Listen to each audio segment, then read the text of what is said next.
کو حاصل ہو جائے. چنانچہ ایک کتاب میں ایک واقعہ لکھا ہے. ایک حمال تھا، یعنی کام کرنے والا مزدور. وہ مزدوری کیا کرتا تھا. بہت دن مزدوری کرتے کرتے تھوڑا ضعیف ہو گیا، کام کرنے کا من نہیں کرنے لگا. تو ایک دن وہ اپنے کمر پر ایک بوری اٹھا کے لے جا رہا تھا، ان کے یہاں پہنچانا تھا. وہ پہنچا رہا تھا، اتنے میں اس کے دل میں خیال آیا کہ یہ اتنا بھاری کام کر رہا ہوں اس بڑھاپے کے عالم میں، اگر اللہ رب العزت میری اس دعا کو قبول کر لے تو میں یہ سب کام چھوڑ دوں گا، میں آرام کے ساتھ صرف اللہ اللہ کروں گا. دعا کیا کی؟ یا اللہ، اسی دل میں یہ دعا کی، یا اللہ مجھے صرف 2 روٹی عطا فرما دیجیے، بس میں ان جھمیلوں سے اپنے آپ کو سمیٹ لوں گا اور جا کے کسی کونے میں بیٹھ کے اللہ اللہ کرتا رہوں گا. یہ دعا کی اس نے. چنانچہ جیسے ہی اس نے یہ دعا کی، اتفاق سے آگے جب وہ جا رہا تھا تو وہاں 2 بھائیوں کی لڑائی ہو رہی تھی، آپس میں پائی ہو رہی تھی. کہ اتنے میں ایک بھائی نے اٹھا کے جو ہے ڈنڈا چلانا شروع کیا، اور یہ جو چھڑانے کے لیے گیا تو اسی کے سر پر لگ گیا اور اسی کے سر پھوٹ گیا. اور کچھ دیر کے بعد داروغہ آ گیا، پولیس آ گئی، ان تینوں کو جو پکڑ کے جیل میں بند کر دیا.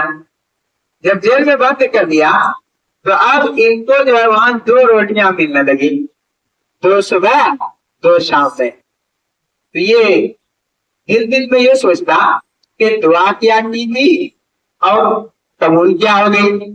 ہم نے دعا کی تھی کہ 2 روٹی ہم کو مل جائے، اور یہ ہم کو جیل میں 2 روٹی مل رہی ہے، آرام کے ساتھ ملتا، عافیت کے ساتھ ملتی، سب نہ مزہ آتا. یہ تو بس زندگی ہو گئی ہماری زندگی، اس میں میں مجبوری کیا کرتا تھا.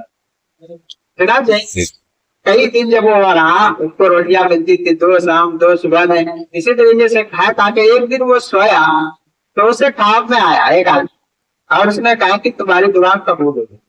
کہا کیا تھا دعا قبول ہوگی؟ کہا جو تم نے مانگا تھا دعا وہی دعا تمہاری قبول ہوگی. کہا کہ ہم نے تو 2 روٹی مانگی تھی.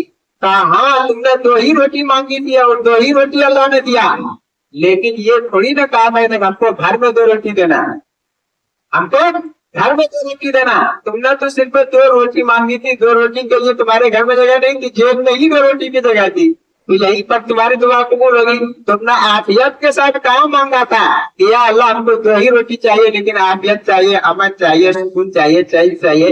یہ تم نے دعا نہیں کی تھی، صرف 2 روٹی، اور 2 روٹی کا قانون جیل بھی ہے، 2 ہی روٹی ملے گی، زیادہ نہیں ملے گی اس وقت. تو اس دعا نے تمہیں یہاں جیل میں پہنچا تھا. تو آدمی بسا اوقات دعا تو مانگتا ہے لیکن دعا مانگنے کے طریقوں کو نہیں جانتا.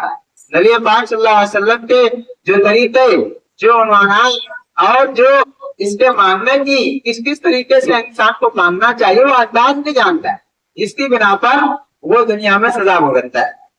اسی طریقے سے نبی پاک صلی اللہ علیہ وسلم نے کئی آدمی آپ کے پاس آتے، آپ صلی اللہ علیہ وسلم ان کو بتاتے کہ آخرت کی دعا مانگا کریں.